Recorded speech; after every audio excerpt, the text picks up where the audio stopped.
Computer. Finally, sorry. For some reason, I have to go through everything every time. Hello, Michelle. Hello, Gary. How are we doing? Hi. Hello, Martin. Doing well. In the middle of dinner or dessert, I hope. Pardon me having some soup here. I'm having a late dinner. Took a nice long walk with Don Moretz. Oh, by all means, take your time. There's no earthly rush. I'd much rather we all have our leisure and enjoy ourselves rather than be bursting ourselves to get in. Anyway, all are well this fine evening? Yep. It was a beautiful evening for a walk. It was. Did you get one? Yes. Don, do you know Don Moretz? Yes. Yes. She and I took a walk down on the Greenway along the river. Oh, good. We did. We drove down the length of on the Indiana side. Drove past the casino and on. Joanne hadn't been down that direction. We went further than usual. And we ended up seeing a white peacock. Wow. Really? Yeah. How interesting. I was quite impressed. I've never seen one of those before. None of us had, I don't think. Oh, yeah. So I assume they don't run wild down there. It must have been someone's. No, it was in it was in some class of on some kind of a farmstead. Ah, okay. Yeah. So it was nice to get about and around. Michelle, you been up to anything? No, just still working on my rehab. I'm actually going forward with that since it's just Yeah, how's it going? not too bad. Slow, but the plumbers are actually putting in the plumbing this week. They just started, so it's good. So I'm gonna actually, I have to meet them in the morning to open it up and stuff. So I can't stay on too late because. No. Yeah, don't break yourself in half. Good to see you. How are you doing, Claire? All well? All right. Just slept for like 3 hours. It was nice. That's all right. Busy day today or late night last night? John's work recently got canceled, so neither of us are leaving the house, and we're basically allowing ourselves to go to our natural sleep cycle, which is roughly stay up until 3:30 or 4 and sleep until 11. Fair enough, to be honest. I couldn't knock that. So yes, late night, but we got up at like 11 today. We went to the park. I ran a few errands, necessary errands. Good. Get things out of the way. We're all avoiding everybody like the plague, I hope, because literally the plague. Yes, maintaining social distance. Yes, the official term. Yeah, no, we'll have this for a little while yet, I would imagine. We all know that Kentucky Shakespeare are back live on Facebook tomorrow with Much Ado About Nothing. Mm-hmm. Was that last year or was that a couple of years ago? This was 2017. Oh, 2017. Because I missed this. This is the only play I've missed in ages, and I love the Mop-In, so I really wanted to see it. Oh, gosh, yeah. This is a great one. But I saw 2 different productions of Much Ado About Nothing while this one was going on because I was in London. Ah. And that's when I missed it. That's a reasonable excuse. I think I saw this one all right. Yeah, I definitely saw this one because I remember Barrett as Leonato, maybe. But yeah, it's a lot of fun, if I recall correctly. I remember the time they did it before, which must have been 2011 or 2012. They did it, and somebody else did it. And then I think Looking for Lilith did it. And it was all within about 7 months. There were 3 different productions of Much Ado About Nothing all over the city, which is, you'd think maybe people would plan that out a bit better. Maybe I'm alone in this, but did we all catch As You Like It? Yes. Yeah. Yep. Tell us, what did you think? Hello, John. It was actually the same production that I had seen at Ah. I recognized my hat in the audience. Oh my God, it was the actual show itself. Nice. Yeah. First time for you'd seen it before as well, Claire, I take it? But presumably not that exact night. No, not that exact night. It was kind of interesting for me to watch it because I've been touring with a couple of the actors in it. The one that played Orlando, John, he loves wrestling. Ah, yeah, John Beckcroft. Yeah, he's a big wrestling fan. Huge. On Valentine's Day, he brought the cast like little Valentines with wrestlers' faces on them and temporary tattoos of wrestlers' faces. So to see the way they handled the wrestling in that, with him getting to like be in a classical wrestling match, I was like, oh, that I can appreciate it in a way I couldn't before. Yeah, the knowledge of an actor enhances a show sometimes, especially if you've got a director who's open, aware, and willing to take in, oh, you can do that thing? Let's have you do that thing. You know, but yeah, wrestling is a big gig with him, all right. Doesn't he have Louisville Championship Arm Wrestling as one of his promotions, we'll say? Apparently it's very good. If you get a chance to go and see it, do go and see it. From all I've heard, it's fantastic. I've been meaning to see it for a while. I almost went about a month ago, but it was the same weekend I broke my ankle. Ah, fair enough. Well, you will have to be meaning to see it for another while, I'm afraid. Michelle, had you seen that production before, or was this? Yeah, I did see that last summer, and I think I get so caught up in actors and how they're doing their roles that I often just don't follow the story very well. So this time I was really paying attention to the story just because I knew we'd be talking about the show and stuff. So I came up with some questions about like, did they ever tell us this? Did they ever tell us that? Just interesting things like that. But I thought the production was great. Really enjoyed it. They did a lovely job in producing it. I'm going to make the first confession. I don't care for this play. I always found it really difficult to watch. I've seen it. You probably don't know. Jonathan Miller was this amazing British theatre director, and he died about 2 years ago, I think. But the only time I've ever seen him produce a show in Ireland, it was As You Like It, and I couldn't stay. It was a lovely production, but the story did nothing for me, and it still doesn't. Bizarrely, it's one of those plays that I can easily forget somehow. Same. I always confuse it with All's Well That Ends Well. Another famously great show. I do not have a problem before it sounds like different. I like a lot of Shakespeare's comedies. Much Ado, I'm really looking forward to, even though I've seen this exact production before. And I actually like Love's Labour's Lost quite a lot. The preposterousness of we shall sign a pact. Like, oh yeah, you will. But yeah, As You Like It, I could never understand why it's so popular.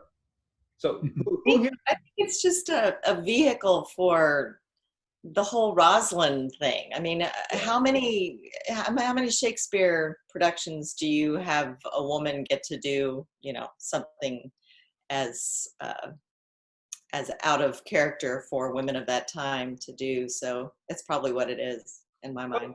Arguably, Two Gentlemen of Verona, a show, believe it or not, I was in many years ago. That one has Sylvia, who is she cross-dresses, I think, and Viola cross-dresses. Portia too. Portia too, yeah. Cross-dresses and impersonates a lawyer.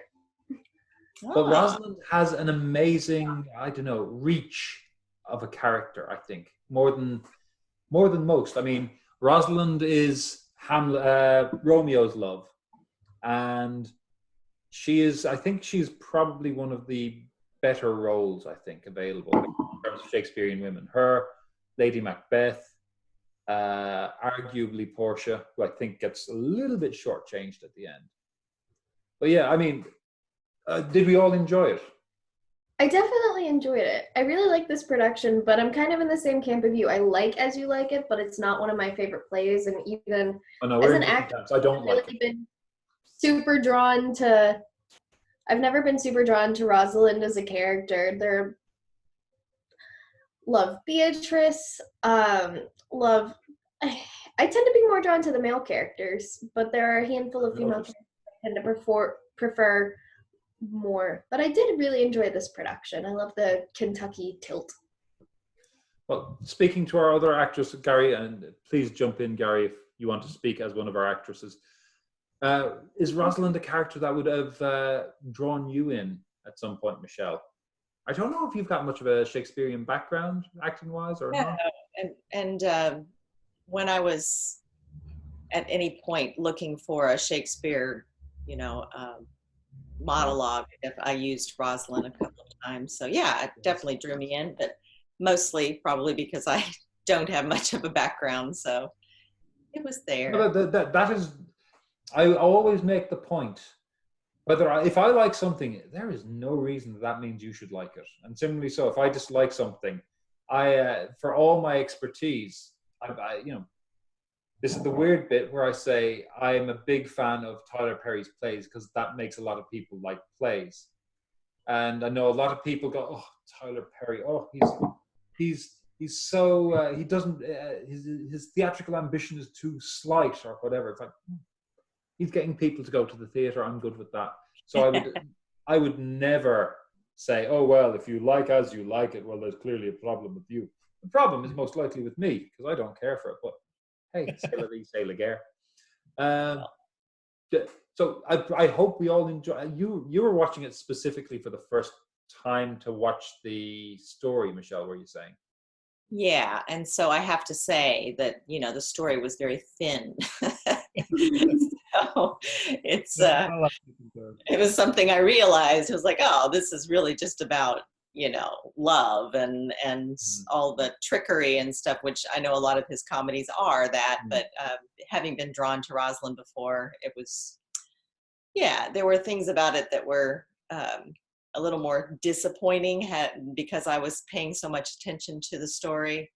And yeah, it was a little disappointing to me also that, Rosalind was cast as she was. I mean, she was a very great actress, of course, but I just felt like it just having Celia as a person of color be there off to the side all the time.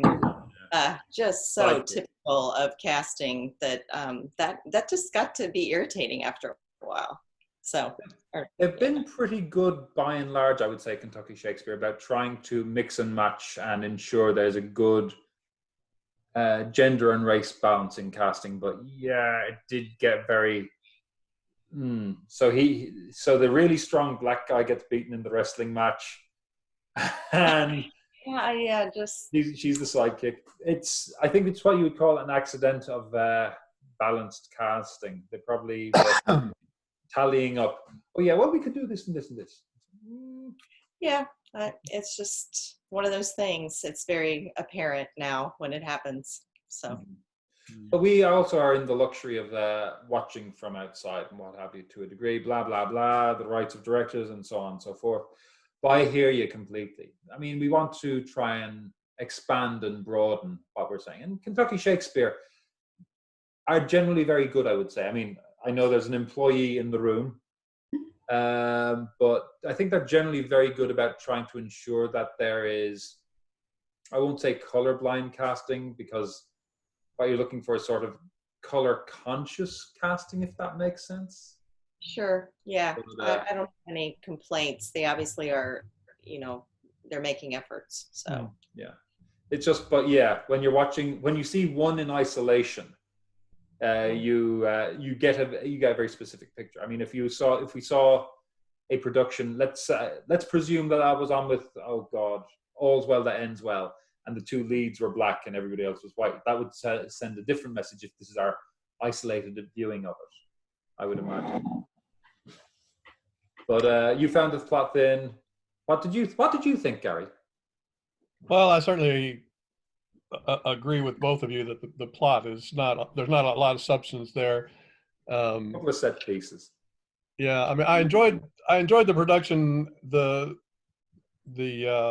fact that they kind of set it in rural eastern Kentucky, and the original music that was written for it, I thought was very entertaining. I certainly enjoyed that aspect of it.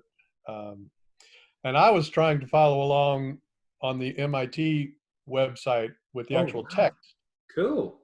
Doing it, which they, of course, weren't completely following the exact same text. They left a few short scenes and things out, but for the most part, I was able to follow it. But there were times when it would seem like scenes were thrown in there just for the purpose of having a character say a lot of funny things. It really had nothing to do with the plot and didn't add anything to the story at all. And I thought that was kind of odd. Yeah. I remember years ago, one of my better drama professors suggesting that from looking at certain speeches and the various different, I mean, there's like 3 different texts of Hamlet, and they're all subtly different in different ways. And there's, I think, is it 2 of Macbeth and so on and so forth. And the 2 King Lears are completely different. They're almost unrecognizable. One's the history and one's the tragedy. And there's a suggestion that Shakespeare was actually really just a hack who happened to be quite gifted. And what would happen is, you know, for like in Hamlet, Burbage is going, I haven't had a great speech in ages. This is meant to be a really good character. Write me a speech, something about life and death. To be or not to be, Burbage is a dick. There's a suggestion that a lot of it was written in order to fulfill actors' needs. Now, I can't remember which one.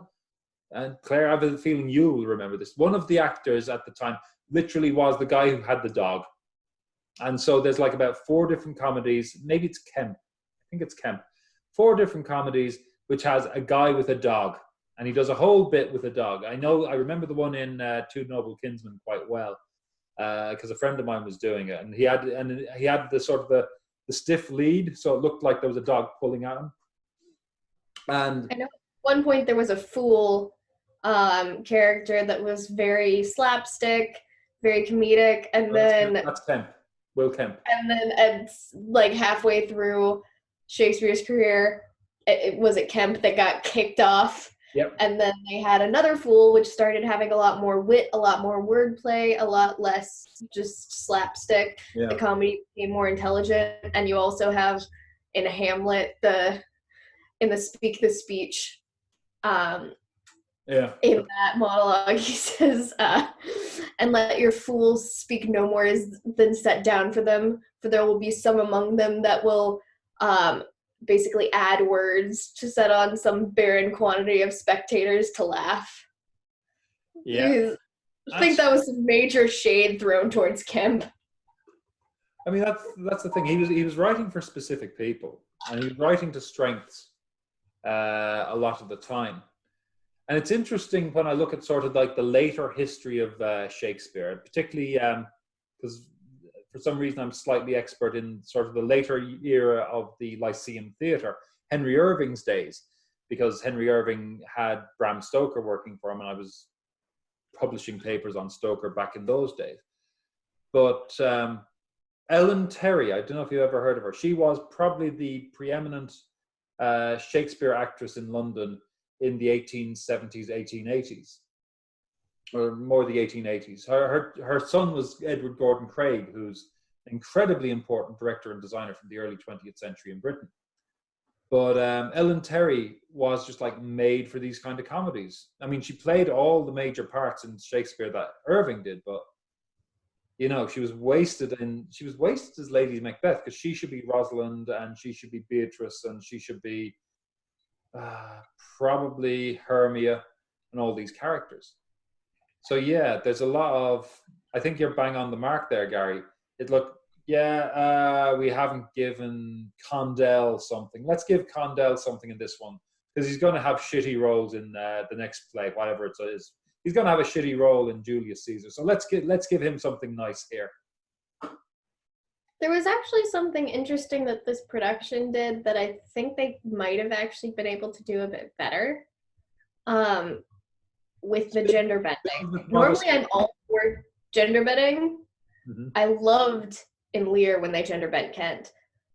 But with gender bending Jacques, the traveler, it felt confusing because of the context of having a woman traveling with this giant group of men. I thought they might have done it better if they had either let Abigail Maupin still play the part, because I think she was fantastic, but have her play it as a man, or if they had other female actors in the group of men living in the forest, but they were wearing male clothing and being played very androgynously. It didn't make sense that there was this one female traveler. If they had added in other female travelers, it might have made more sense. Can you remember how many travelers there were?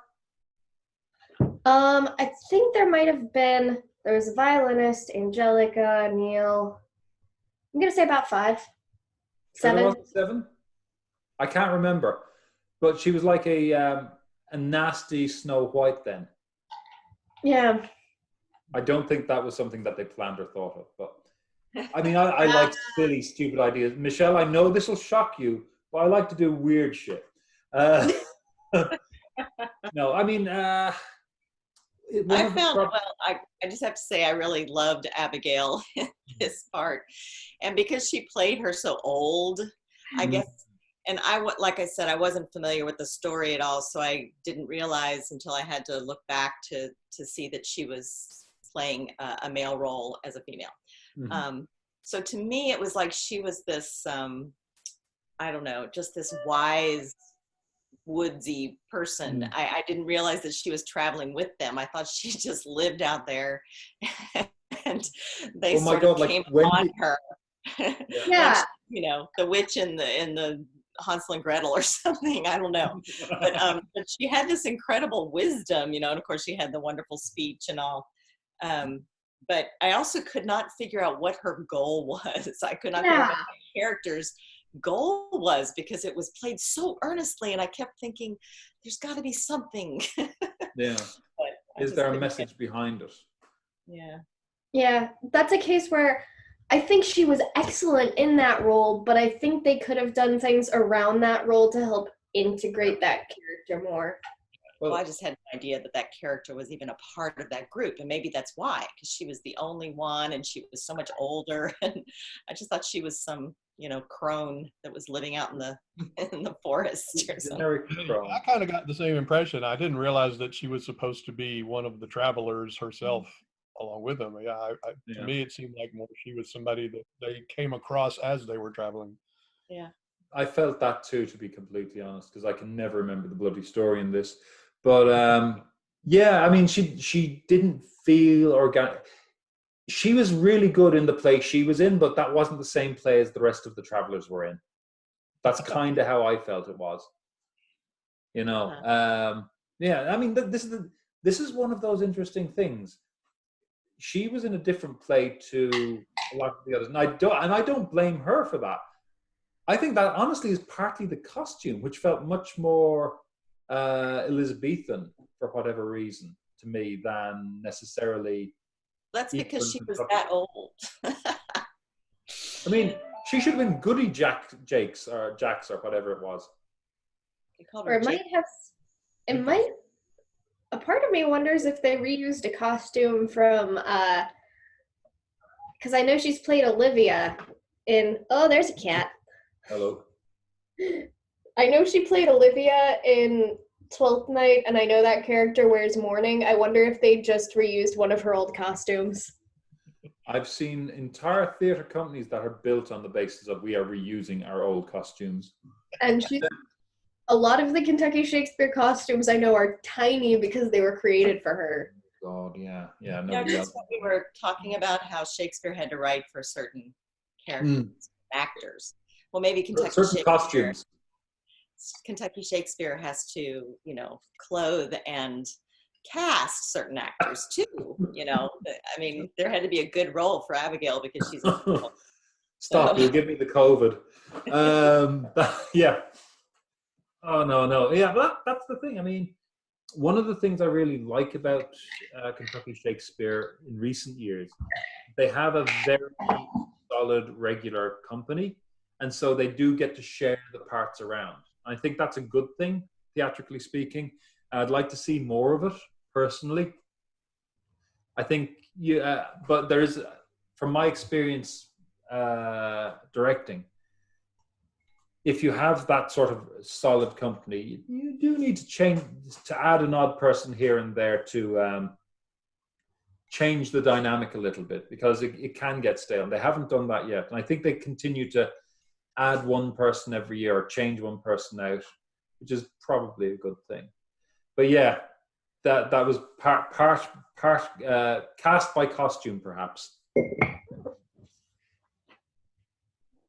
Can I ask my couple of Oh, questions yes, that please. Oh, didn't and where do I have it? get from the story? I know all these things very, very easily. Well, I'm guessing that Claire probably knows the answer to these. So, Maybe. I don't know this play as well as some of the others. so these are just silly things, but I just thought, well, maybe they said it right in the beginning and I missed it. But first of all, why is Orlando's father, why does he really threaten his life? Because he loves the older brother more? Do you know anything about that? Like, why did he have to leave? Adam, the servant, gives him money and says, you got to leave, you got to go, you know. Let me search my memory. Let's see what this says. Anyway, that might be just a little too minor to worry about, but this is what we're here for. If somebody knows something, great. a major one would be like, what did the Duke have against the other Duke? Why did he banish him? One thing I can say towards that is that it kind of plays to something that Shakespeare has used repeatedly, much like women cross-dressing was like a thing, or mistaken identity was also like a thing. Brothers pitted against brothers is also definitely a thing. You see it in Much Ado About Nothing with you see it in Hamlet. The Claudius killing his brother, and in this play you see it twice with the two Dukes brothers, just like one being super jealous of the other, and you see it also with Orlando and his brother. So that might be something that it's just like, it's a thing. It's almost like parody. Me, it's like, it doesn't matter. It's just they're two brothers, so they've got to be pitted against each other, you know? Well, and so that's what's going to help the story go forward, because we've got these people that have to now be banished to the forest, you know? And also, it was a thing in England. There's stories of English royals, like, I know around the year 1000, there was a two brothers. One was king, and he died in a hunting accident under mysterious circumstances, and his younger brother Henry like rushed off to get the throne. Right. Yeah, there's a lot of cases of that. It comes down to the sort of the I can't remember the correct term for it, but the winner takes all kind of inheritance thing, where, you know, Oliver is the oldest brother, so he stands to inherit everything, and then his younger brother says, no, I want something. It's like, no, it's mine. I mean, you see that there's lots of examples of brothers fighting brothers in English royal history, down the ranks as well. So yeah, that is the convenient reason. He's a brother, therefore I must take the other one. I think. I don't know. And especially if the brother is like really good and nice, like with Edgar and Edmund. One's like, hey, I can do whatever I want. I'm evil and I like it. This person is like, good. What's that about? I'm going to mess with them. Seems to be very much. I just described like 5 Shakespearean characters. Yeah, maybe more. What other questions did you have? I don't know if that answers you at all. Gary, do you have any sage wisdom on the matter? Do you have a brother? I have 3 brothers and a sister. And Which of them are you going to kill first? I am the youngest brother, so of course I have to kill all three of my older brothers in order. That inheritance has got to be racking up some interest now. Oh yes, no, it's. I assure you, there's no Shakespearean plotting going on in our family, but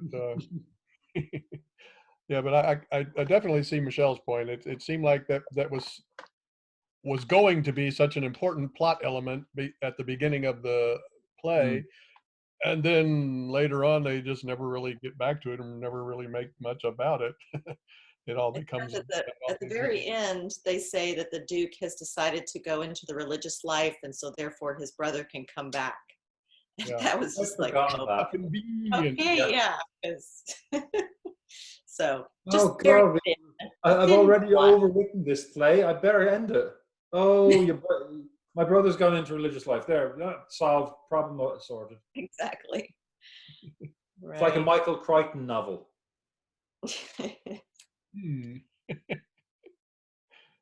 Not many Michael Crichton fans in tonight. Well, but Monday is the Michael Crichton discussion group, so I'll save it for then. Oh. What else have you on the old slate of questions? So I heard Gary say that the music was composed for this. Yes. Is that right? It was original? Yes, Aaron Bebelhauser, a local bluegrass musician, composed the music to go along with the lyrics, which I assume were original to Shakespeare's play. Oh, wow. I thought it was great. I did not realize that was original music. Yeah. Yeah. It makes a big difference, doesn't it? I loved it. Also, the music they had as pre-show music and intermission music, they had some John Prine thrown in there. I remember that from Singing in the Park, and I love that because I'm a massive John Prine fan and need to see him before, anything happens. Claire, what was the time period this was set in? Do you know? I think are you talking the actual play or the Kentucky Shakespeare production? No, the Kentucky Shakespeare production that was set in Kentucky. I'm pretty sure. From the costumes, but it was hard. 1970s? 1800s. Eastern Kentucky, yeah. I'm thinking it was 1800s. Maybe early 1900s based on some of the silhouettes, but probably late 1800s. Yeah, they were all still wearing like ankle length skirts. So yeah, I would set it from like 1880 to 1910 based on the costuming, although I could be wrong. Yeah, the collars weren't wide enough to be 1970s. You're right. I think the original play though might have been set like not quite in Shakespeare's time, but like anytime from I think around the year 1000 to Shakespeare's time, because you can date it by the fact that they had the royal forests, which around the year 1000 became like a thing that the king was like, no one can trespass on any of my land. I get all the deer, stay off. And if you're on my land, I'm going to kill you. And hunting was such a thing in the play. It was interesting that they were playing off that piece of culture that really existed in England at that time. The nobles loved hunting so much, but also that it plays into Kentucky culture so well because we still have that kind of love of hunting. Well, I'm going to be obnoxious and set you as being about 100 years too early with your early date, because they're very clearly Norman to me. Roland Du Bois, very Norman kind of name. Du Bois, followed by the last name is a very, very Norman thing. So you get names like Darcy is really D'Arcy, and so on and so forth. And then you look at the, Jacques or Jacques or I can't remember. I've seen this play about 3 times. I do never remember it. But the one thing I remember is they pronounce that bugger's name different every time. Oliver is a very French-sounding name, so we're probably pushing it later than just the early Normans. There's still quite a lot of travel back and forth. We could be looking as late as maybe 1250, I think. in terms of names being familiar. But again, it's Shakespeare, so he doesn't give a fuck. Yeah, the year 907. By the late 1300s, French nobles were falling out, but there were still French nobles present. Yeah. I mean, I think I'm listening to a History of English podcast, and we're like at 1300s right now. I'm a nerd. I listen to because I think in terms of the names, anywhere from the 13th century on, the names are about right. So from 1200 on, it's fairly regularly that. Maybe from 1160, 1150 on, looking from Irish history to a degree. But yeah, I mean, some of these names persevere. You get D'Urberville as a name, or so on and so forth. Up until quite recently, you still have like those kind of de this and de that as Sir Roland whatever. But yeah, it's Shakespeare. He doesn't really give a fuck about the actual date. It's like, yeah, apparently Merry Wives is like Elizabethan, but he also has a character from hundreds of years before. Mm-hmm. And Macbeth, there's talk of the clock and the canon, and it's meant to be as a 10th or 11th century Scotland. It's like, there ain't no cannons in 11th century Scotland, and there certainly aren't any clocks. Now, I'm not knocking Scotland for that. There aren't any in Europe at that point. One of my favorite Shakespeare, just like completely screwing with time, is the first scene of Hamlet. And I didn't realize this for like years when I was studying it in high school. And then one day I realized the very first scene starts with, "Hey, it's midnight." And then like 5 minutes later it ends and the sun's rising. Well, you see, it's in Denmark, which is very far north. And depending on the time of year. I mean, I've been in Finland and Norway at times of year when, oh yeah, it's midnight and the sun is still in the sky. Definitely 10 minutes later. Yeah. No, I mean, it's interesting when you look at it like that. So that should also not answer our question. What other questions would you like us to not properly answer? Those were most of them. It took me a while to figure out the point of Sylvius and Phoebe. Again, it was just like, where did they come from? Was this for an actor's, to fulfill an actor's need? But then eventually when Phoebe fell for Ganymede, it was like, oh, okay, I see how this is all gonna come together. But anytime the Fool and what's her face? Audrey. I remembered it. I mean, it's so good hearing a name like Audrey in all these sort of ancient names. Yeah. Anytime they were on, just the two of them, it was like, okay, somebody must have a costume change going on because, again, it was just like, what's the point? It was completely enjoyable, of course, because Maupin, but and Jen Pennington's pretty good as well. Who was Jen that played Audrey? Yeah. She also played LeBeau, right? I think so. She was two different characters, all right. Yeah, no, they were both great. Again, I was just paying attention to the story, so I was just like, okay, maybe he's just wanting to show confusion in love and getting together kind of things in a different class of people while it's going on in these other classes. I don't know. I just couldn't quite figure out the point of those characters, but it's a parallel kind of thing, I guess. Yeah, I mean, looking at the play, I find that the plot is extraneous to the play. There's some lovely set piece moments. There's some lovely character moments. I mean, and that touchstone Audrey thing is gorgeous. In some senses, it's nicer than the sort of oh God, we have to go on through another hour of Ganymede and Phoebe. But I think the characters are really engaging. I think. I would agree. That was a very enjoyable. Those are very enjoyable scenes. And of course, the one where what's his face, the shepherd, I guess, William, the young guy who was pining for Audrey, and they had that exchange where he was asking lots of questions, and it was again, it felt sort of like sketches that were put together, you know. Yeah. But I guess you I can mean, do I that when think you're Shakespeare. Well, I mean, there are episodes of. I'm currently working my way slowly through Deep Space Nine, and yeah, there's clearly episodes. Oh yeah, they wanted to have a bit of fun with the cast that time, so they're all pretending they are in a Bond novel.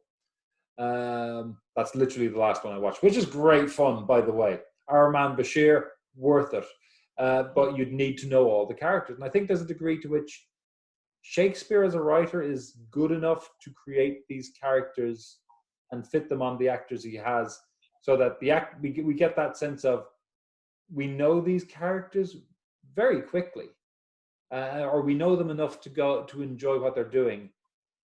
Just we can't be paying too much attention to the plot in this one. But again, I show my bias once more. But yeah, I mean, it's the storyline gets in the way of the fun, and I think he does a better job with Midsummer Night's Dream, where the storyline is there, but it doesn't get in the way. Does that make sense? Yeah, I had a hard time following the story because I just didn't understand why everybody was being sent off to the forest. And I kept trying to figure that out. So, well, it felt very much like it was, I won't say forced, but we need to get everybody to the forest. So here you go. I do think there was a better, again, because we do have the same thing in Midsummer Night's Dream, which is like 5 years earlier in his canon, where, oh, I'm running away to the forest to meet my lover. Well, I'll run with you because I love him. Oh, well, I'll run after him. I'll tell you because I love you. Well, I'll run too. And it's like, we get through the business of why they go there really quick in Midsummer Nights. I think it's like is it a scene and a half or something like that? And we're all, okay, we're into the forest now, grand. Got the plot out of the way, let's have some fun. Whereas the plot kept intruding in this one. yeah, a little bit. Yeah. Any other questions there, Michelle? No, I don't think so. I think that's all my questions. So any other questions, generally speaking, apart from what happened in Act 2, because I kind of fell asleep. Don't tell anyone. It's not like anyone will watch this after. Any other thoughts on it? I mean, I think it's certainly really good entertainment, this production. It's very watchable. The characters are engaging. The plot, because I did the same thing. I was going, okay, I need to follow the plot of this because I enjoy the moments, but I can never remember what happened after.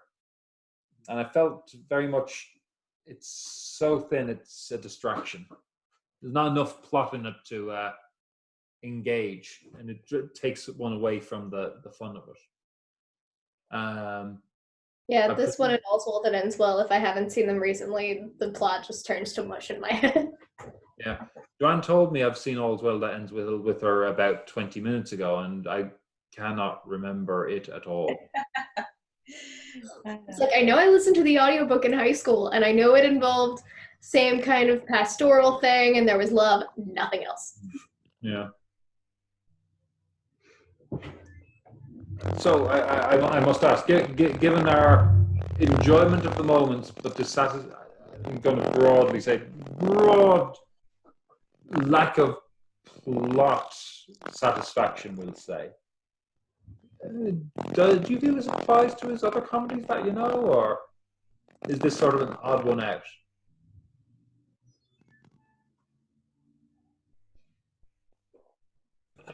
I can't address that question. I don't have enough familiarity with each of his comedies to make a comparison like that.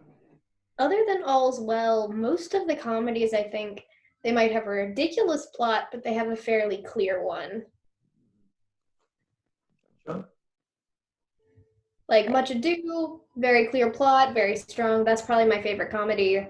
Midsummer, same. There's a plot there. Night. Love's Labor's Lost, fun, wacky plot. I think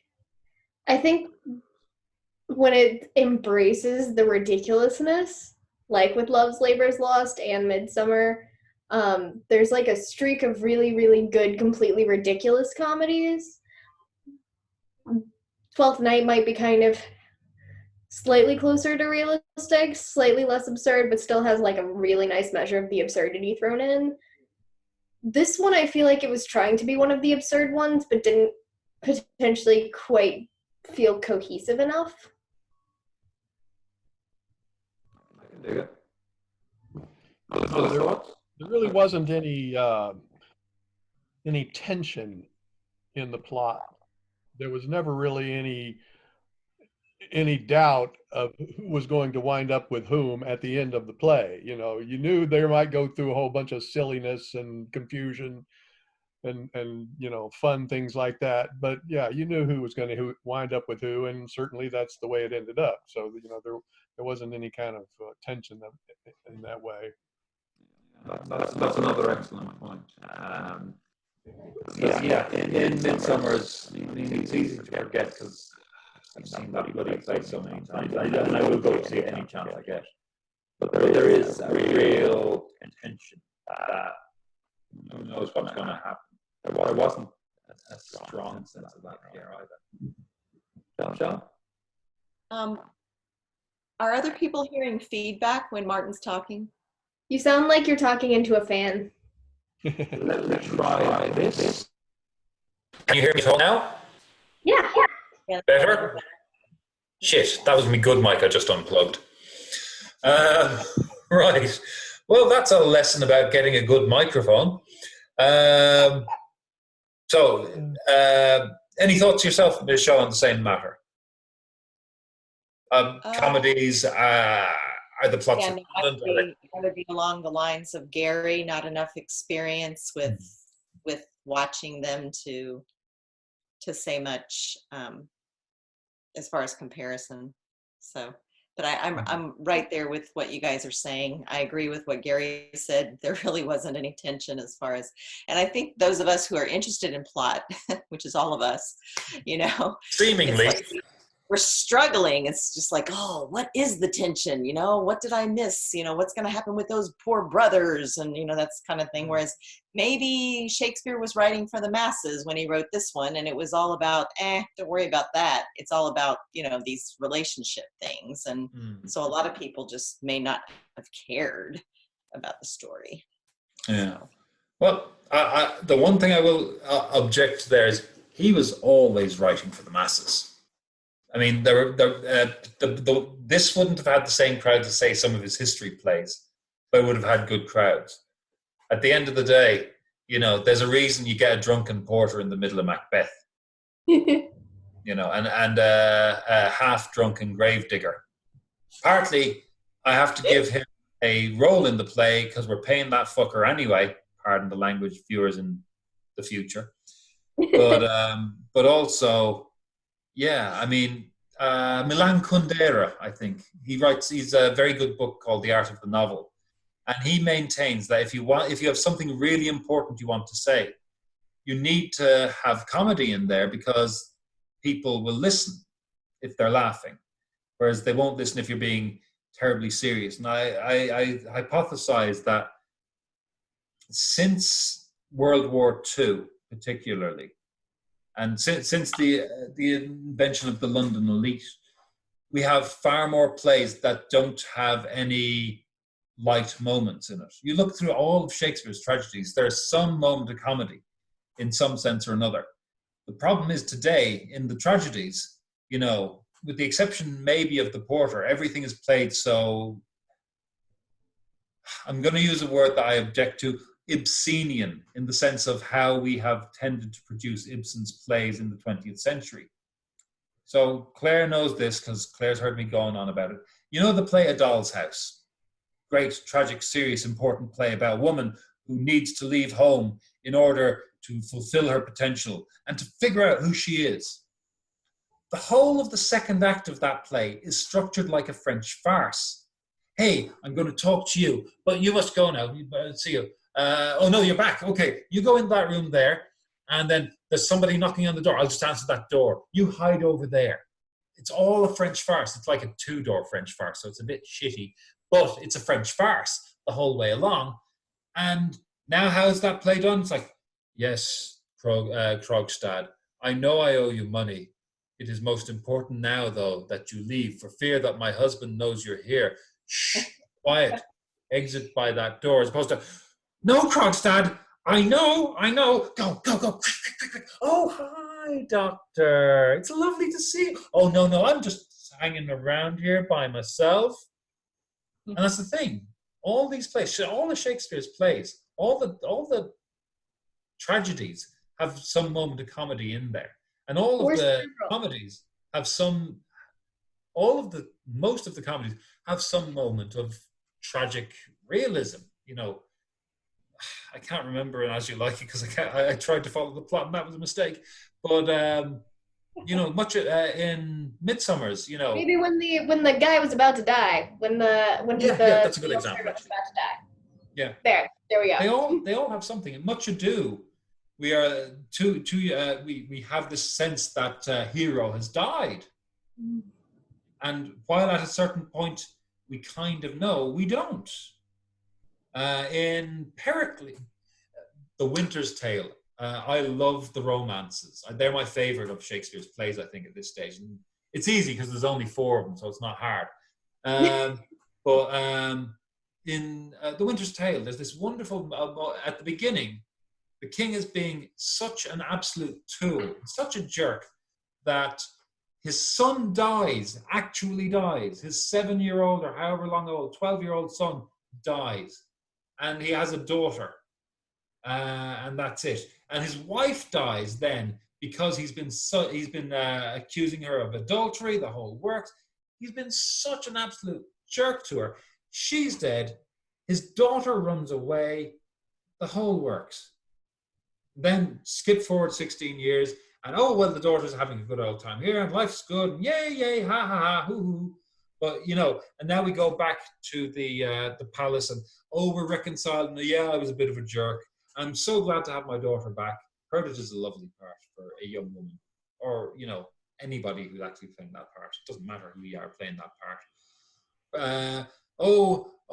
Now they've finally finished building the statue of my dear wife who died because I was so bad. Oh, I'm so sorry. You're right in front of the statue. And then the statue comes to life because, you know, she was alive for 16 years just pretending to be dead. The real tragedy, too, actually. The death of the son, the death of the wife. It's like, I know, I was only faking it. Is the son coming back? Well, you do have that real tragedy in order to make the comedy brighter.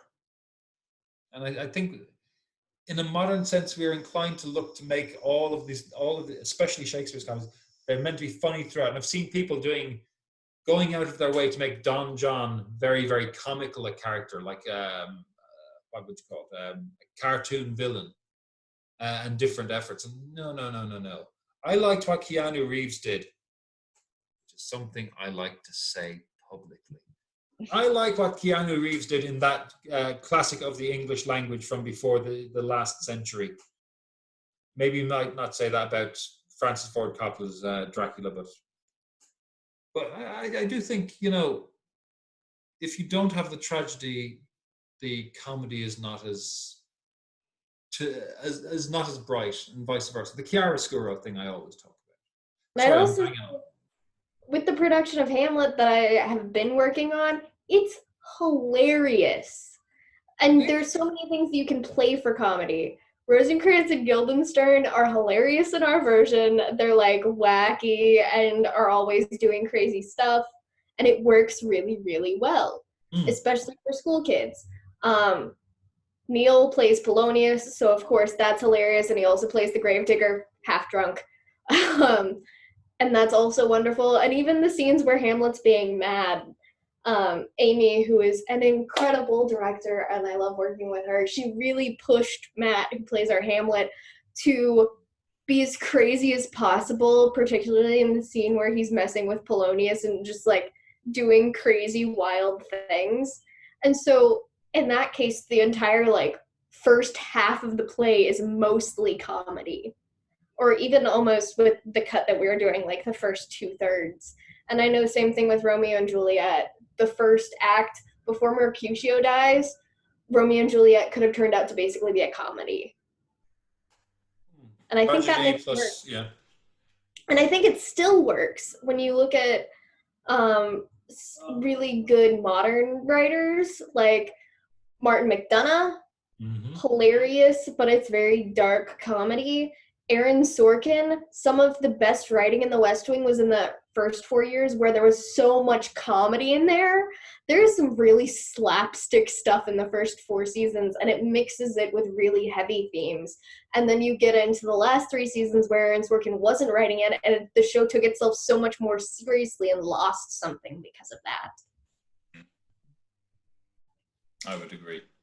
How is Matt doing, by the way, in that show? Or was Matt doing in that show? I know Matt from over here. Dragon King's daughter. He said he knew you from working there. How on earth are you talking about me in Hamlet rehearsals? I'm worried. Oh God, I'm Polonius, aren't I? Shit. I think I was talking about when I started going to Indiana a lot because I was rehearsing at your house. Oh, that's right, yeah. And then he was like, "Oh, I know him." But doing very, very well as Hamlet. So It's been such a fun production, a great group of people. I'm really sad to not be working with them right now. And even in the wake of this crisis, there's been definitely a lot of worry with the cast, as there has been with everyone. But in response to that, there's been so much wonderful communication, both with the leaders at Kentucky Shakes and within the cast. I've just been really honored to be working with such good folks and working for such good folks. Yeah, undoubtedly. I don't know if you were here under the Brantley Dunaway era. No, but I've heard so many stories. I was talking to Michelle and to Gary if you'd seen the previous regime that prior to the Matt Wallace taking over. I started watching when Matt Wallace started. I saw one show earlier, but it was the high school show. A friend of mine, KJ, the Measure for Measure.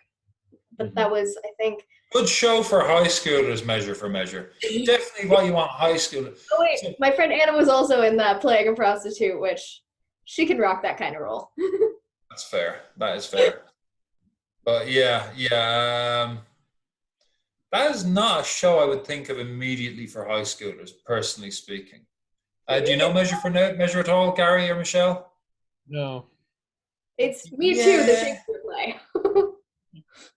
It's kind of all kinds of abusive and all kinds of things, and it's a comedy. Is there incest in this one? I think there's incest in this one. No, but there is a really creepy priest. Yeah, but that's like real life, sure. Sorry to any priests who are part of this or watching now. I know at least one really cool priest who could well end up watching this. I know several cool priests. I also knew one or two creepy ones back in Ireland, but knew them in the non-biblical sense, so that was okay. This should be still okay for a PG, cert, yeah. What was I going to say? Yeah, no. I'm always interested with Hamlet because one of the big entertainments back in the day was going to see the Mad, going to the local institution, and you pay your penny in, and you could while away an hour watching people being insane, having whatever reason it is they've been locked up. Presumably you were getting to see the ones who were not possessed by the devil, because most mad people were. So there's a whole thing in King Lear where Tom of Bedlam, which is a really tragic character in the post-World War II world, he's comic relief.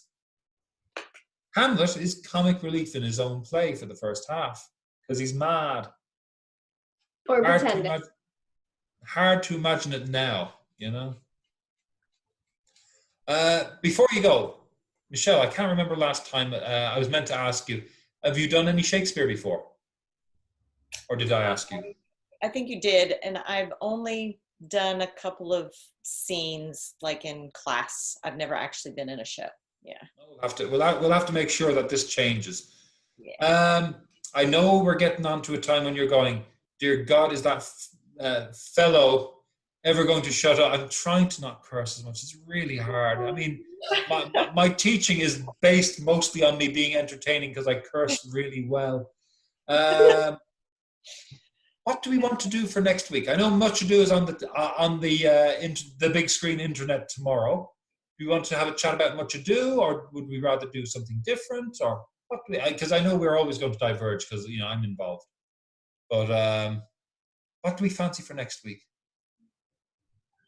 Well, I think it's appropriate that we at least discuss a little bit about Much Ado once we've all seen it, assuming that we will. I'm really, I'm so happy they're doing this because I've been mad for like 2 years that I missed this. Like there was one show after I got back from England and I didn't realize it. Oh, that's hard. Yeah. Or like I had something else that I was doing. I forget exactly the circumstances, but I've been mad for 2 years that I missed this production. So the fact that they're streaming it when they listed that as an option, I'm like, yes, I saw the other 2 for that season, but I didn't get to see that. I generally end up missing a lot of the Kentucky Shakespeare because we do a lot of our traveling during the summer, partly because you would want to be insane to stay in this heat. I mean, I'm talking about the heat right now, never mind the summer. But you may be joking, but I'm wearing shorts and sweating.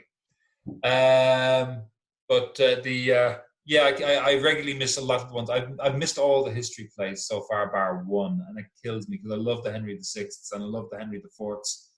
Henry V I can take and leave, honestly. But how about I make the suggestion that let's, as well as discussing it, how about we try reading maybe the first scene or 2? Sure. That appeal to people. Reading it out loud? Yeah, sure. Out loud, not in our heads. Because we should be able to get a copy of the script online.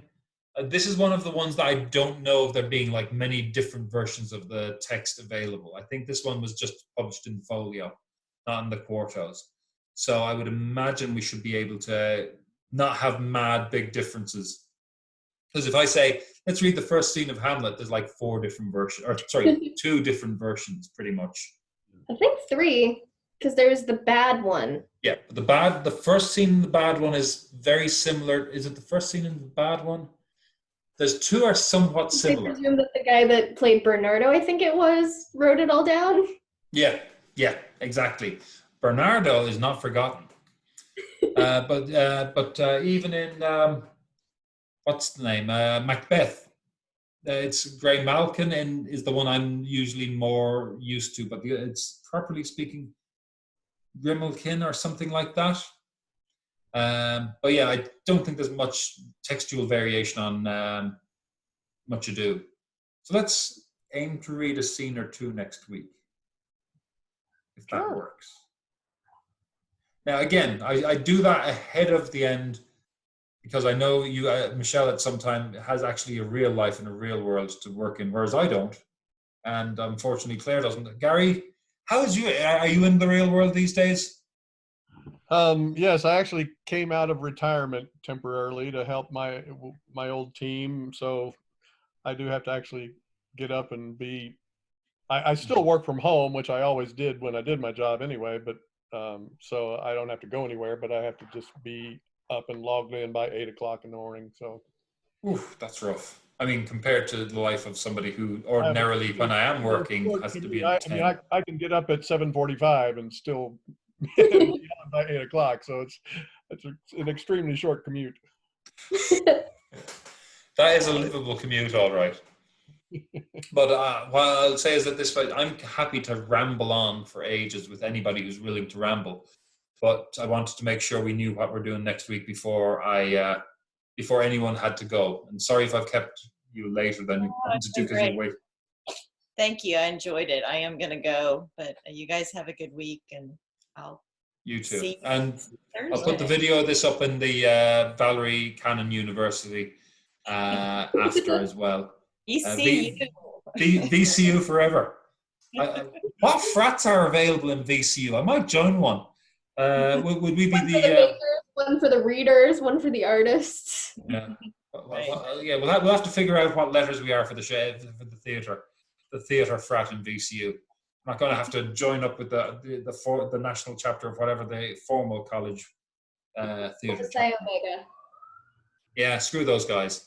I want to be Celtic. I'm nominally a member. Oh yeah, that's right. You were nominally. It was a hot mess. I was just dragged into it. Yeah, I think that was how that was in Bellarmine when they started that up. Although they appear to be organised now. But back to more interesting Shakespearean-y stuff. So looking again at what's the name of it? At the Shakespeare comedies, where would you rank? See it. Have a good night, Michelle. You can follow on later.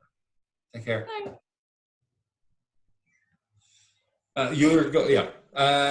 Where would you rank As You Like It then, in terms of what you remember, what you know? Is it towards the top, towards the bottom, or it's the only one I remember? Towards the bottom. Let's see. I just looked up Shakespearean comedies so I can list all of them.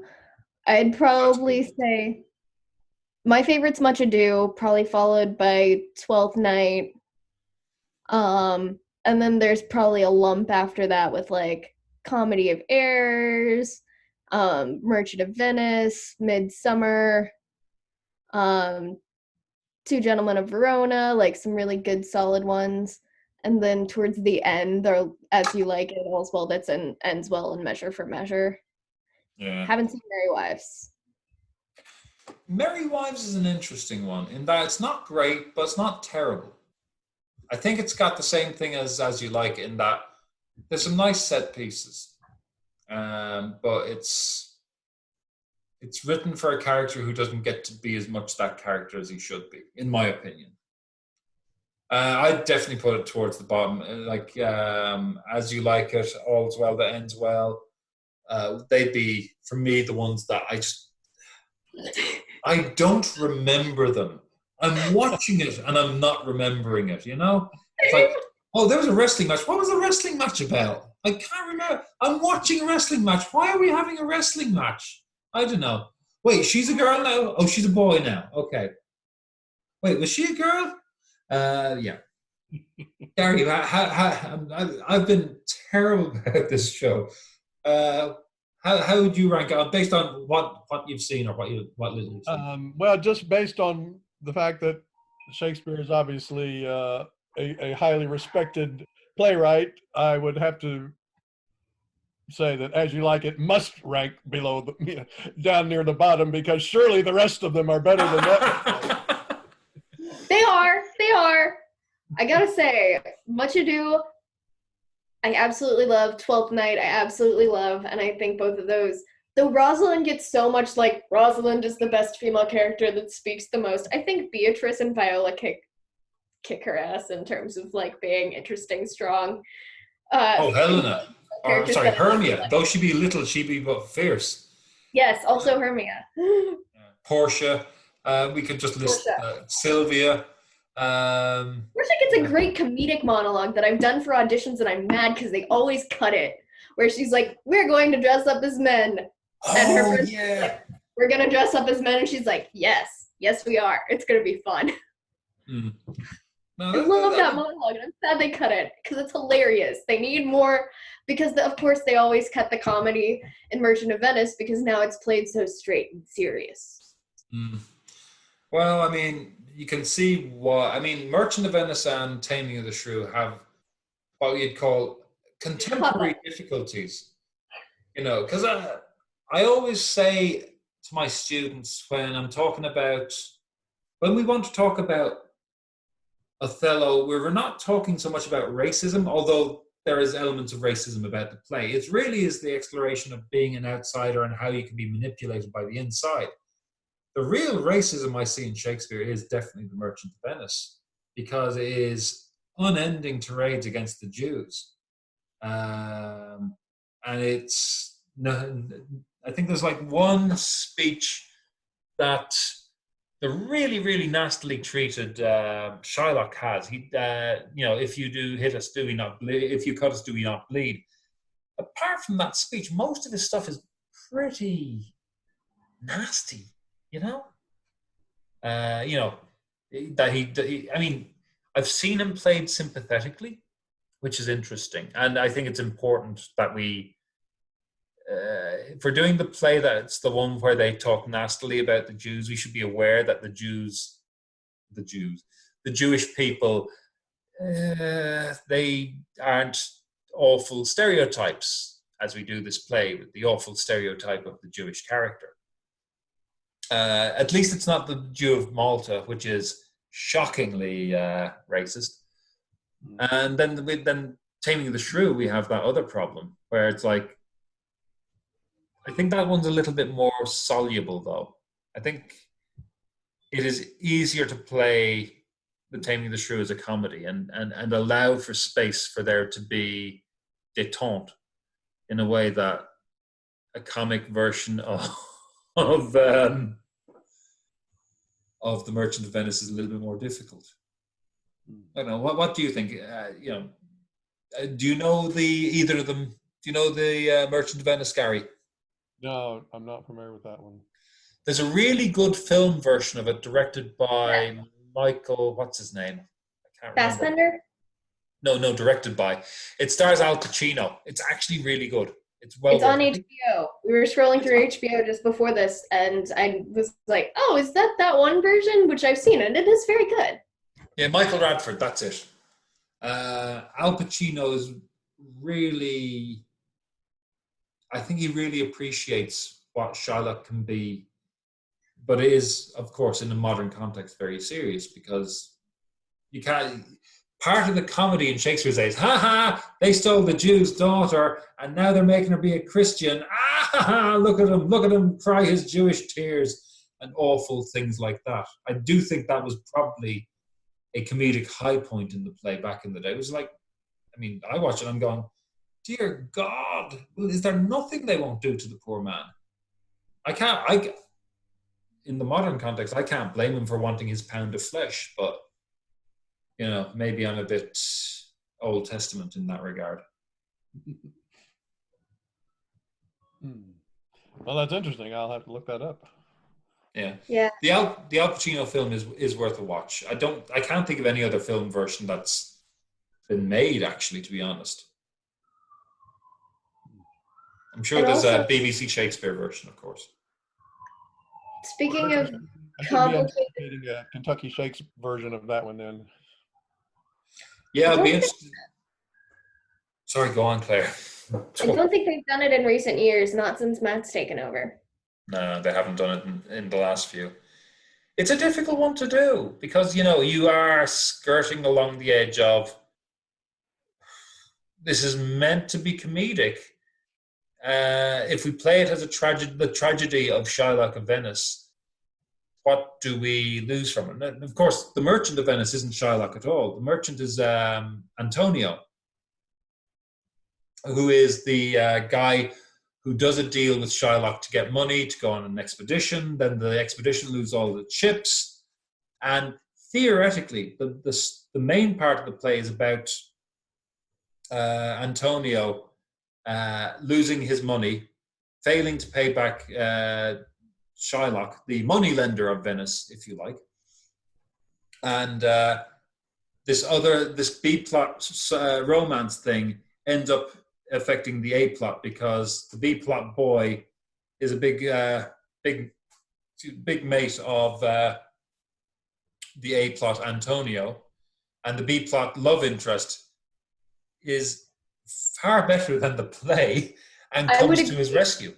The B plot is so much more interesting, and also just less fraught, less complicated in modern times. Like, I really like Merchant of Venice, but it's not the main plot that I like. I love the Portia side story. I think she's a fantastic character, and that whole side story is like very bright and interesting.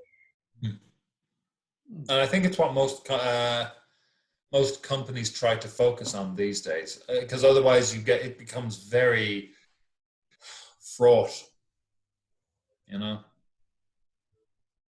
But yeah, it's the Al Pacino version of that. Michael Radford directed is very good. The Taming of the Shrew, there's a version with Liz Burton and, I can't keep on wanting to say Dennis Taylor. Liz Taylor and Richard Burton. No wonder I was. Yeah, Just watch 10 Things I Hate About You. Well, this is a Zeffirelli. No, I'm not going to knock it at all. It's a really great version of it, and it's the version the 1990s needed when we were doing all kinds of versions of Shakespeare. And it stands the test of time more than, I would say, Mel Gibson's Hamlet, which I like. But the Liz Burton is Liz Burton. I suppose she was Liz Burton at the beginning and the end of the play, just not of the filming, just not in the middle when they had the divorce. The Richard Burton and Liz Taylor version is a really good take on it. It's Franco Zeffirelli, who's also directed the Romeo and Juliet, the 1960s version, and the Mel Gibson Hamlet. So he has a good feeling for women in the play, which is interesting. And he's a great sense of, he gives a very good sense of an authentic, this is what it might have looked like in the time that Shakespeare set it. You know, insofar as Shakespeare making up his idea of what Italy would look like. I would also say, in terms of really good movie adaptations, right around the time that I watched the Al Pacino version, I also saw a version of Othello with Lawrence Fishburne. The Kenneth Branagh, the Oliver Platt directed, I think. I'd say it's of a similar quality to the Al Pacino Merchant of Venice. I was very pleased with both of them. Both of them more serious and dark takes. Both of them set partially in like Mediterranean. But I would say both of those, I watched them together and for some reason they're stuck in my mind, but I actually think they are really good films to watch roughly at a similar time if you can find the Lawrence Fishburne. I probably found it on YouTube because I went to high school in that magical time when streaming became effective but before Netflix existed, so everything was just found online illegally. I was terrible at it. My older sister helped. Or it was on YouTube. I found things on YouTube. That's how I watched Star Wars. Was that like in 25 different parts or something? Nope. It's like 2000, I think it was like 2012 or 13, in the lawless days before Netflix. Yeah. Hard to imagine. Well, Netflix was around then. It's just, it was a case of you had a choice of, it wasn't really a streaming thing so much as it was getting DVDs by post or mail, I suppose I should say, over here. Breakfast We had Club Netflix on YouTube. Sorry? Breakfast Club also saw that on YouTube. Oh, that's hard to imagine. Most of the good films I saw in high school, I found on YouTube because my parents just aren't really into like really like, they'll watch films, but it's more like the family film or the popular film that's coming out rather than the ones nominated for Oscars. You see, don't turn me into Euro snob here. I say, oh, the ones nominated for Oscars. You mean the popular films coming out? Yeah. No, More like they would be more likely to see like Hobbs and Shaw, which I saw, and that was a good movie, than to see like to show me something like The Breakfast Club. Mm-hmm. Of course, again, I'm going to drag this back to Shakespeare, like it or not. The Breakfast Club, in its day, was the popular film. It's like John Hughes, Candy for the Kids kind of stuff. Big, popular, well, it wasn't a big film, but it was a popular popcorn type film, as opposed to like serious things like Passage to India or Out of Africa or Gandhi, which would be the big one, which would be the sort of the award-nominated films of the day. So, I mean, this is the thing, we don't have to. It's always worth remembering that Shakespeare wrote to put bums on seats and to entertain. And if he was alive now, to keep him in the style to which he would become accustomed, he would be writing on Friends or Community or The Good Place or whatever particularly well-made sitcom is of the era. I don't like Friends It's a before good anyone place. asks. I would argue Sorkin. I would argue Sorkin, the early years of The West Wing, which had some hilarious, brilliant comedy bits. Entirely possible. But this is the reality, is today your best writers are very quickly good writers are very quickly snapped up for TV, quicker than for movies. Movies is a longer term thing, and I suspect his motivation was more comfort than art. You know, we forget it was such a magical time of experimentation, linguistically speaking, at that time.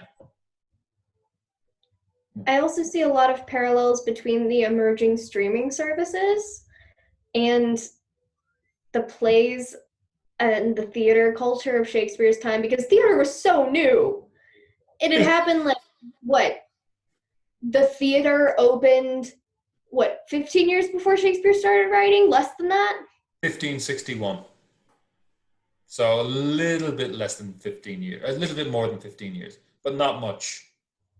And so it was like this brand new thing, like this new media, like what experiments can we do in this now that we have this freedom?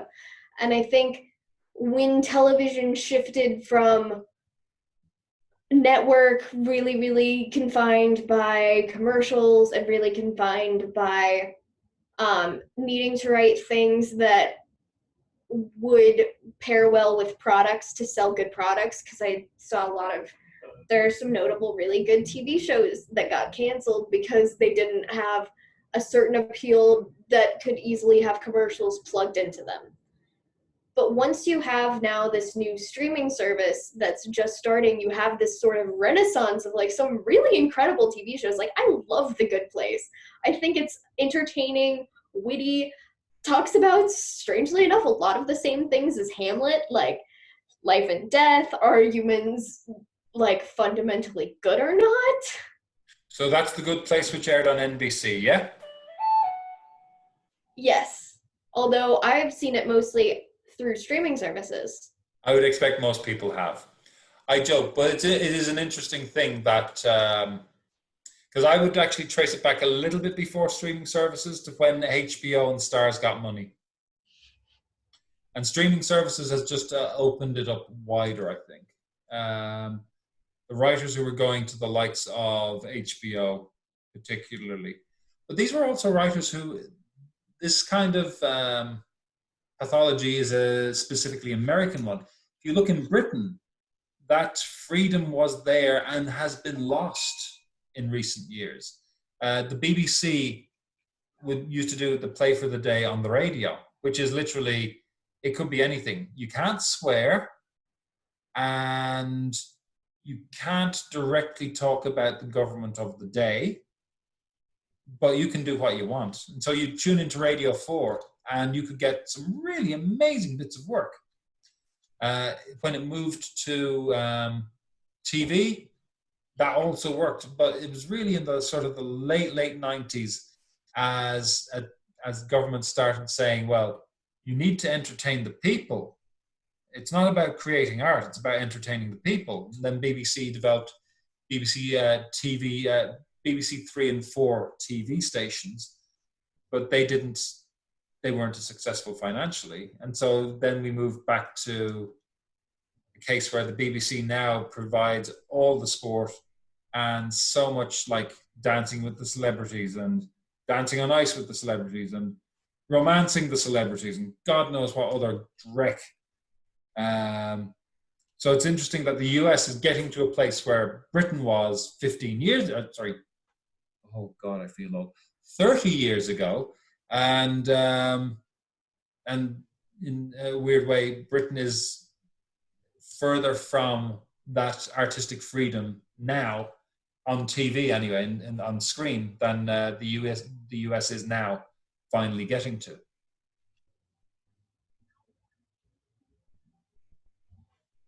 I'm finished speaking now. Somebody else can speak.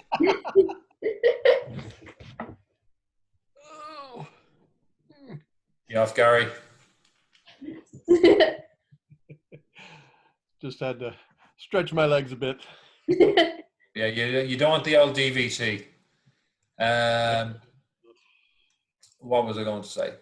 But yeah, I mean, I think it's interesting that we now live in a time when there's more freedom for screenwriters in some senses than there is for stage writers. Stage is a comparatively cheap thing to do unless you're doing it in Broadway. And unfortunately, so much of the American theatrical world revolves around Broadway that the pressure to write a hit supersedes the pressure to write a good play, I think. You know, we're lucky that we have Humana, and it's very easy to forget that Humana is an oasis in terms of regional theatre.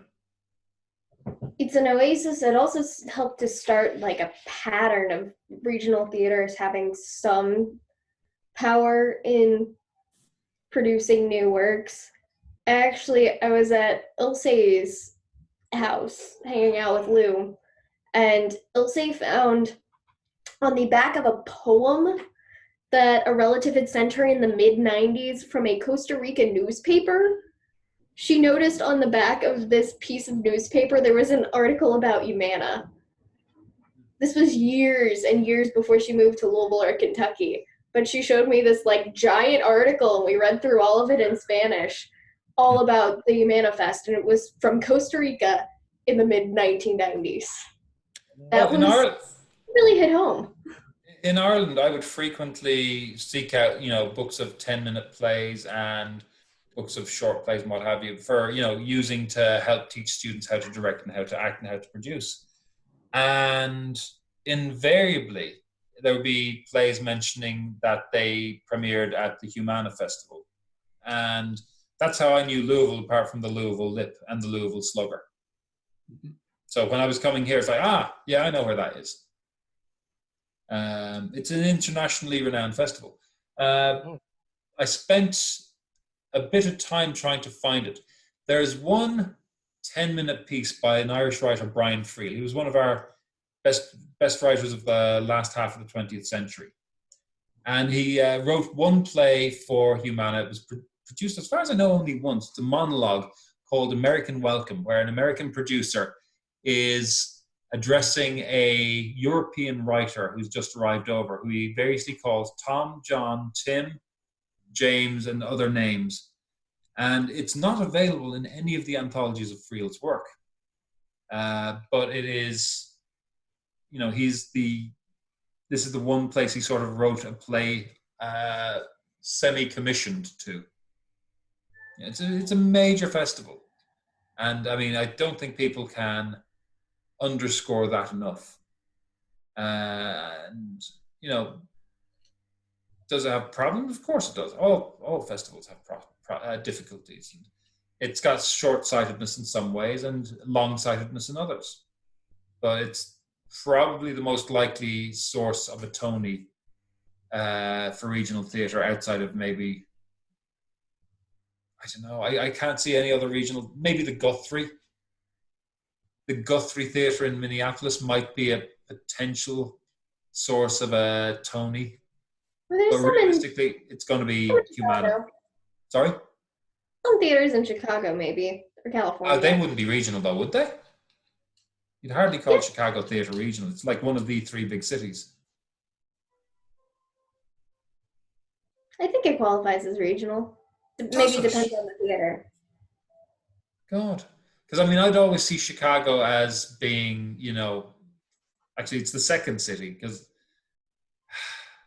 LA's great for big shows, but you're not going to have sort of like a sleeper show explode out of nowhere out of LA in the same way that you could have in Chicago or New York. I wonder what's going to happen with the future of theater when the main city for theater in this country is currently a hot mess. Well, if the plague couldn't kill it 4 times in Britain, this is true, and the Great Fire of London couldn't kill it, and if the swarming of the fall of Rome and the end of the Greeks, good job, though. Sorry? The Puritans did a pretty damn good job of killing it, though. Yeah, well, that they only managed to do it because they got what 15 years in Britain, maybe 20 years in Britain, and yeah, it came swarming back. I mean, you look around the world; it's faced bigger threats than this. I'm not worried about theatre as a concept. If anything, I'm looking forward to it coming back with a new and re-energized idea of itself.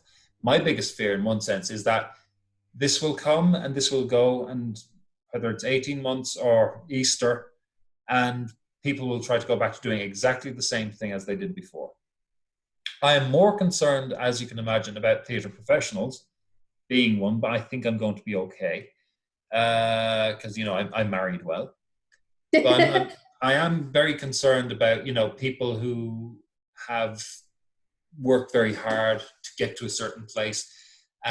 Particularly, oddly enough, theatre owners worry me a lot because in a lot of cases, these theatres are in rented spaces.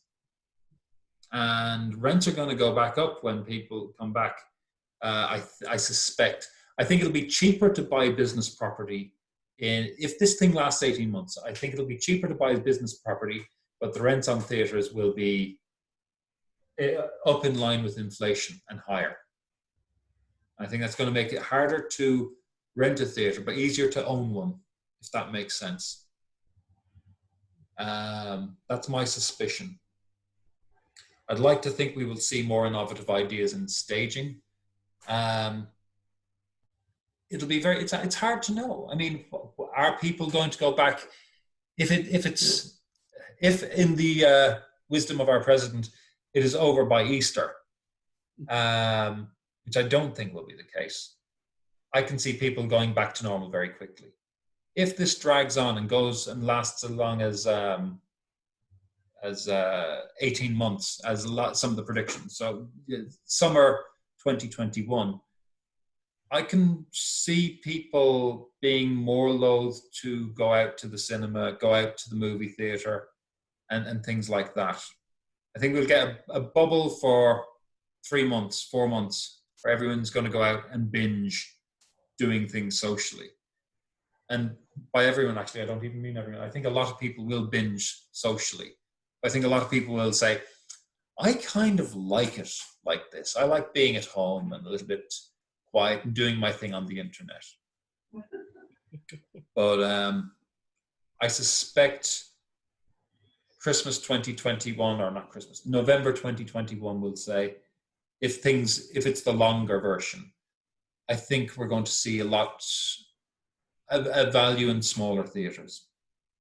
I think the days of the 1,000-seater theatre in every parish, as we'd say in Ireland, are gone. But I mean, it's hard to know. There's no telling what's going to be what. I think there could be a lot more theatre. I think following the Irish model in the 1980s, if we could get, let's say, if we could get to rent smaller spaces, we could have a lot more inventive and innovative stuff to make people go, this is not TV, this is not Netflix, this is not YouTube or Facebook, this is something that appeals to me. I think people will have an appetite for less realistic theatre. One of the things I find really interesting and odd about the United States, and I think it could be to do with the absence of land, what's the word I'm looking for? I think it's to do with the absence of there being a land war here in World War II. I think American theatre is very realistic. It's very much more like movies or TV than, say, in France or Belgium, or particularly the likes of Poland, Romania, places that really were ravaged by war. And I suspect there'll be a bigger appetite for something that goes beyond what I can also get on TV. That's my hypothesis. And if anyone wants to put bets on that with Paddy Power, I demand a 5% cut of all bets on that. But that's what I think is going to happen. But I also like that kind of theatre, so it really is self-serving. You know, I mean, what do you think's going to be next up, Gary, as a man who's seen a bit of life and seen a bit of theatre? I'm sorry. About theater, what I think's going to happen? Yeah, at the Oh, end of God. all this. I hadn't given them a great deal of thought, but I mean, my first thought is that things will go back to the way they were. That you know, people will be desperate for that kind of entertainment that they have missed for so long, that they will, you know, flock back to the big theaters, and they'll want to see the big Broadway touring shows and the big productions, and you know, it'll come back strong, and hopefully the pandemic will in fact be controlled by then, and not have a resurgence once people start flocking together again. Your thoughts, Claire? I think weird, small, creative theater, things um, like the arm wrestling, small weird things like a kaiju in bars, things that are being led by younger folks. I think that kind of thing, non-traditional stuff, creative stuff, is going to necessarily need to become more popular and need to reach out to younger folks, because a part of me is very, very worried that a lot of the theater that is being produced right now, you go out to Little Colonels, you go out to a lot of actor shows, also to some extent you go to the shows at the New Albany Theater Works of Southern Indiana, and a lot of the people that are supporting that theater are in the high risk categories for this disease, and might be hard hit with this disease, and even if it is better but continues to be a problem, might be less likely to go out and gather in large crowds after this. And that's some of the most steady theater in town. It's not my personal favorite theater because it tends to be very crowd pleasing. A lot of Neil Simon, which is like good, solid storytelling, but not really bringing anything new. But if And theater, more, as importantly, not particularly new writing. if theater is to survive, I don't think it's going to be able to rely on those old, comfortable things that we're tending to draw in older crowds. I think it's going to need to shift to bring in something younger, possibly faster than it would have needed to shift before this crisis. That's fair. I think that's a good point. It's a very good point. Gary, you and me, we're probably dead then. Yeah. You're slightly older.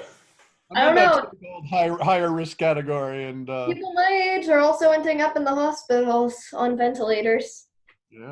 That's the big scary thing, is how many of us are. We're all susceptible. You know, younger and fitter is more likely to survive, but you know, there's nobody, let's say, safe for all the talk of it. Yeah. Knock on wood. Hopefully, we'll be able to be having this chat in 5 years' time, but by choice, not because we're stuck in our houses. But you know, it's it'll be interesting. I think it's probably a mix of all three. I don't see Broadway giving up the ghost anytime soon.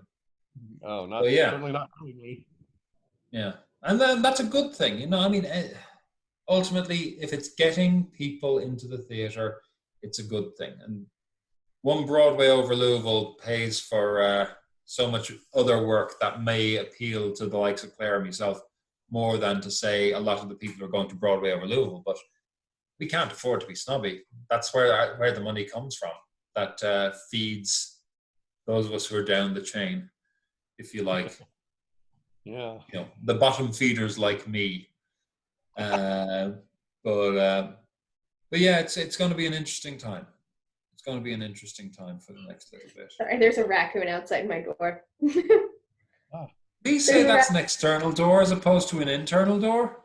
Yeah, that's an external door. There's a Okay. window around the corner, and I've snuck there and seen the little raccoon that I can hear scratching at the door behind me. Part of me just wants to open it up and be like, "Hi, raccoon," but that's not a good idea. Isn't it God's greatest joke at humanity's expense, so to speak, allowing for all the necessities for this, that raccoons were never domesticated? Aren't they the cutest little animal that you'd love to have as a pet? And they're so intelligent, except, they're completely untamable. Yeah, they're definitely wild. Mm. Cannot be trusted.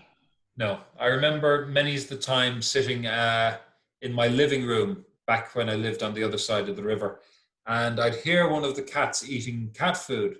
I'd look down, there's one sitting on my lap and the other one's beside me, and I'd look over at the cat food. There's a raccoon helping himself casually. He looks up for a moment, practically nods at me and goes back to eating. Uh, Is that about leaving some out here? no, they'll. Well, for some reason they don't like our part of New Albany. I'm sure there might be better eating in your part of Clarksville. Anyway, I'm going to suggest that this may bring to an end the Shakespeare element of the conversation, which is probably a good thing. Wandered away from Shakespeare quite a bit ago. A little bit back. Theater. That's a good segue. Yeah. I'm going to wrap it up at this point then, if it's okay with you. What I will say is, if it's okay with you, I'm also going to record this and put it on the Facebook group, or not? Yeah, the VCU site for anybody who wants to look in. I know there are people who'd love to have joined tonight, but for various reasons, probably how late at night it is. I'm sorry, a 6-year-old. I can't do anything till he's asleep, as has been evidenced by any attempts I've made to make videos before this. But I appreciate you staying up to ramble with me. And That's what sorry? I said. It has been fascinating. Well, This is a very enjoyable thing to do when stuck at home for very long periods of time. well, like I say, I think it makes a big difference to actually have the face-to-face, even if it's face-to-face with the computer, talking to people and getting it back in terms of developing ideas, but also in terms of, not going mad. Said the guy who's all about having a Shakespeare discussion group. Surely that is mad, if anything is. But yeah, I've appreciated it. I'll hello to everybody who's watched this late into it. This will be up on YouTube, and I'll put a link in the other thing anyway. You'll see it there. So good night. God bless. Thank you. And I'll see you before long, and we'll be chatting on Thursday next, hopefully, at Much Ado. Make sure you have a copy of the script on the computer or on the in front of you. I'll probably have a paper one because I'm from the 17th century myself. Good night. Sounds good. Thank you, Sounds sir. great. Good night. Thanks a million, everybody. Good night.